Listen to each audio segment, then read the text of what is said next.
Hello दोस्तों, आज हम बात कर रहे हैं प्राचीन भारत के कुछ इंपॉर्टेंट जो फैक्ट हैं जो आते ही रहते हैं। ठीक है, तो बात करते हैं, ये हम बात कर रहे हैं प्राचीन भारत की। अब बात करते हैं प्रागैतिहासिक काल की। ठीक है, तो प्रागैतिहासिक काल को इसमें 3 पार्ट्स में डिवाइड किया गया है। आप देख सकते हैं प्रागैतिहासिक काल, आदि ऐतिहासिक काल और ऐतिहासिक काल। फिर प्रागैतिहासिक काल को 3 पार्ट्स में डिवाइड किया गया है, एक पूरा पाषाण काल, एक मध्य पाषाण काल और एक नवपाषाण काल। फिर इसमें से पूरा पाषाण काल को 3 पार्टों में डिवाइड किया गया है, एक है निम्न पूरा पाषाण काल, मध्य पूरा पाषाण काल और उच्च पूरा पाषाण काल। आदि ऐतिहासिक काल की बात करते हैं, इसको 2 पार्ट्स में डिवाइड किया गया है, एक सिंधु घाटी सभ्यता और एक वैदिक सभ्यता। फिर वैदिक सभ्यता को 2 पार्ट्स में डिवाइड किया गया है, एक प्रारंभिक वैदिक काल और एक उत्तर वैदिक काल। प्रारंभिक वैदिक काल का जो टाइम पीरियड वो 1500 ईस्वी से लेकर के 1000 ईसा पूर्व तक रहता है, जबकि उत्तर वैदिक काल 1000 से लेकर के 600 ईसा पूर्व तक रहता है। ये आपने देखा होगा, बहुत सारे पेपर्स में आया हुआ है। नेक्स्ट बात करते हैं ऐतिहासिक काल की। तो ऐतिहासिक काल में एक प्राचीन भारत का इतिहास, दूसरा मध्यकालीन भारत का इतिहास, तीसरा आधुनिक भारत का इतिहास है। ये तो हमारा संक्षिप्त परिचय हो गया। इसके बाद जो इंपॉर्टेंट फैक्ट्स हैं जो बनते हैं वो क्या है, चलिए उनको देख लेते हैं एक बार क्या है।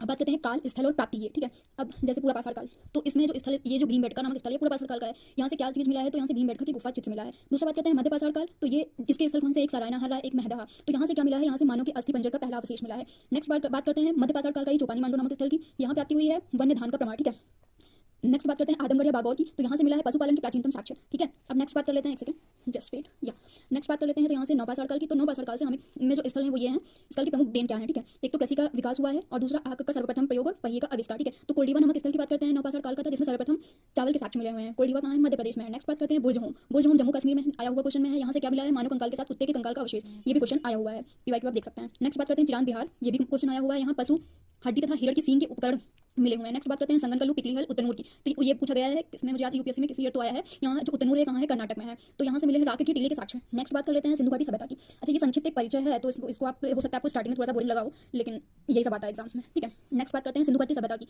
सिंधु घाटी सभ्यता की जो मान्य तिथि है, जिसका विश्लेषण किया गया है कार्बन 14 के द्वारा। ठीक है, वो तिथि है 2300 ईसा पूर्व से लेकर के 1700 ईसा पूर्व तक। विस्तार की बात करते हैं, ये विस्तार पूछ लेता है कि उत्तर दक्षिण पूर्व पश्चिम इसका विस्तार क्या क्या है। तो ये जो उत्तर में बात करते हैं मांडा, ये मांडा चिनाब तट पर स्थित है। अच्छा, जो मांडी है, आपको शायद पीसीएस का 23 का 22 का किसमें क्वेश्चन हुआ है, मांडी, तो मांडी उत्तर प्रदेश में है, जबकि मांडा जो है ये जम्मू कश्मीर में है। तो मांडा चिनाब नदी के तट पर स्थित है। दक्षिण की बात करते हैं दैमाबाद है, ये गोदावरी तट पर स्थित है।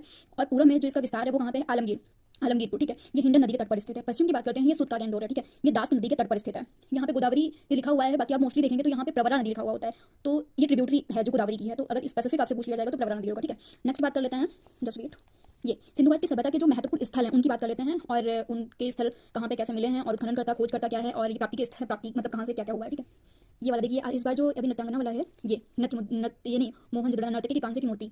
तो ये नर्तकी की जो मूर्ति है ये कांसे की, इस बार ही 2025 में क्वेश्चन यूपीपीसीएस में आया हुआ है कि ये जो नर्तकी की कांसे की मूर्ति थी ये कहाँ से मिली थी। तो ये आप देख सकते हैं ये कहाँ से मिली थी, ये मोहनजोदड़ो से। ठीक है, तो चलिए हम एक एक करके बात कर लेते हैं। हड़प्पा, सबसे पहले बात करते हैं हड़प्पा जो सिंधु घाटी सभ्यता का स्थल है। यहाँ ये है कहाँ अवस्थित, तो ये मांडू गोमती जिला पंजाब पाकिस्तान के रावी नदी के बाएं तट पर स्थित है। उत्खननकर्ता पूछ लेता है, ये दयाराम साहनी है, और इसकी खोज हुई थी 1921 में। यहाँ से किस किस चीज़ की प्राप्ति हुई है, तो यहाँ से विशाल अन्नागार, समाधान 837 और नृत्य मुद्रा का खंडित धड़ और आयताकार मोहर पर स्त्री के गर्भ से निकलता हुआ एक पौधा दिखाया गया है। नेक्स्ट बात करते हैं, हमारा वीडियो भी कंप्लीट होने वाला है, शायद लिमिट इससे ज़्यादा नहीं होती है शॉर्ट्स में। मोहनजोदड़ो की बात करते हैं, तो सिंधु नदी के दाएं तट पर स्थित